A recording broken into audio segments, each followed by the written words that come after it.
Episode 2 की starting वहीं से होती है जहाँ पे एपिसोड 1 एंड हुआ था। एपिसोड 2 की स्टार्टिंग के अंदर स्योंग-यून डेजर्ट के अंदर भाग रहा होता है, उसके पीछे सैंड गोलेम होता है और आगे हम स्योंग-यून को देखते हैं जो सोच रहा होता है कि भले ही सैंड गोलेम की स्पीड बहुत ज़्यादा कम है पर ये अपने बड़े साइज़ की वजह से मुझे जल्द ही पकड़ लेगा और साथ ही साथ इस डेजर्ट की रेत की वजह से मैं पूरा अपना स्टेमिना खो चुका हूँ, जिस वजह से मैं 9 मिनट तक भाग भी नहीं सकता। और आगे स्योंग-यून कहता है कि मुझे उस सिस्टम ने कहा था कि सर्वाइव करना है, पर मैं इस बेकार से स्वॉर्ड के साथ क्या कर लूँगा। वो शायद मुझे यहाँ पे फेल करने के लिए लेके आए हैं, क्योंकि जो मैं यहाँ पर इसी तरह भागता रहा या फिर मैं ग्राउंड पे खड़ा रहा तो मैं मारा जाऊँगा। मैं इस मॉन्स्टर से कैसे फाइट करूँ। और आगे हम स्योंग-यून को देखते हैं जिसको ऐसा लगने लगता है कि उसके पीठ पीछे लोग कह रहे हैं कि वो कभी भी अपना सपना पूरा नहीं कर पाएगा, जिस वजह से स्योंग-यून ज़ोर से चिल्लाता है और उसे लगने लगता है कि उसके पीछे एक जायंट ह्यूमन आ रहा है जो उसे कुचलने की कोशिश कर रहा है और उससे कह रहा है कि तुम एक निकम्मे इंसान हो स्योंग-यून। और आगे हम स्योंग-यून को देखते हैं जो सोचता है कि क्या मैं ऐसे ही डरपोक की तरह भागते हुए मारा जाऊंगा। और आगे स्योंग-यून कहता है कि नहीं। और हम स्योंग-यून को देखते हैं जो रेत के टीले पर तिरछा दौड़ने लगता है और कहता है कि मैंने 7 साल तक हंटर बनने के लिए ट्रेनिंग की है और मेरे पास दूसरे एक्टिव हंटर से ज़्यादा नॉलेज है। और आगे स्योंग-यून कहता है कि अगर जो मुझे इस तरह भागने से फ़ायदा नहीं होने वाला तो मुझे आगे ज़िंदा रहने के लिए कोई और रास्ता ढूंढना पड़ेगा। और आगे स्योंग-यून कहता है कि सैंड गोलेम जैसे मॉन्स्टर्स को मारने के लिए सैंड गोलेम के कोर को डिस्ट्रॉय करना चाहिए।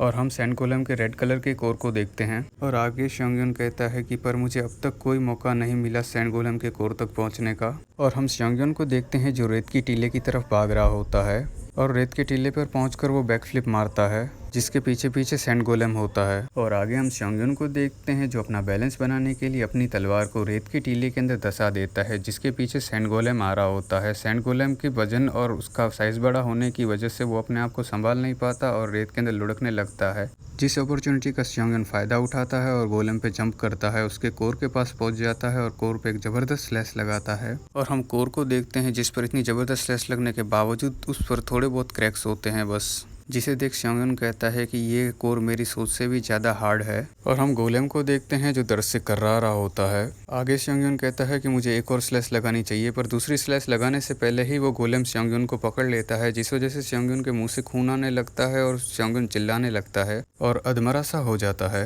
इस वजह से स्योंग-यून को फिर से ऐसा लगने लगता है कि उसके सामने एक मॉन्स्टर है जो उससे कह रहा है कि मुझे पता है कि तुम एक बेकार इंसान हो और तुम लूजर हो। मॉन्स्टर की ये बातें सुनने के बाद हम स्योंग-यून को देखते हैं जो बहुत ज़्यादा गुस्सा हो चुका होता है और वो अपनी स्वॉर्ड को पकड़ता है और गाली देते हुए पूरे गुस्से के साथ अपनी स्वॉर्ड को सैंड गोलेम के कोर की तरफ फेंकता है, जिस वजह से सैंड गोलेम का कोर डिस्ट्रॉय हो जाता है। और हम गोलेम को देखते हैं जो ज़ोर से चिल्लाने लगता है और तभी सिस्टम अपीयर होता है और कहता है कि सैंड गोलेम का कोर डिस्ट्रॉय हो चुका है। और हम टाइम को देखते हैं जो रुक चुका होता है और सिस्टम कहता है कि ट्यूटोरियल ट्रायल कंप्लीट हो चुका है। हम स्योंग-यून को देखते हैं जो गोलेम के मरने की वजह से मिट्टी के अंदर दब चुका होता है और वो मिट्टी से बाहर निकलते हुए कहता है कि रुको, क्या मैंने उसको मार दिया? मेरा मतलब ये आसान तो नहीं था पर मैंने कर लिया। और आगे स्योंग-यून के सामने वही सिस्टम अपीयर होता है और स्योंग-यून से कहता है कि कांग्रेचुलेशंस, आपने टावर ऑफ ट्रायल्स का लेवल 1 कंप्लीट कर लिया है। और हम स्योंग-यून को देखते हैं जो खून में सना हुआ खड़ा हो रहा होता है और बहुत ज़्यादा खुश लग रहा होता है। तभी स्योंग-यून के सामने वो सिस्टम अपीयर होता है और कहता है कि आपको रिवॉर्ड के तौर पर 1000 पॉइंट्स दिए जा रहे हैं, साथ ही साथ आपको रीजनरेशन एबिलिटी दी जा रही है जो E+ रैंक की है। और आगे वो सिस्टम स्योंग-यून से कहता है कि आपको बोनस रिवॉर्ड के तौर पर 500 पॉइंट्स एक्स्ट्रा दिए जाते हैं। और हम स्योंग-यून को देखते हैं जो ये सब देखकर शॉक्ड खड़ा हुआ होता है और कहता है कि मैं बता नहीं सकता कि मुझे कितनी ज़्यादा खुशी हो रही है।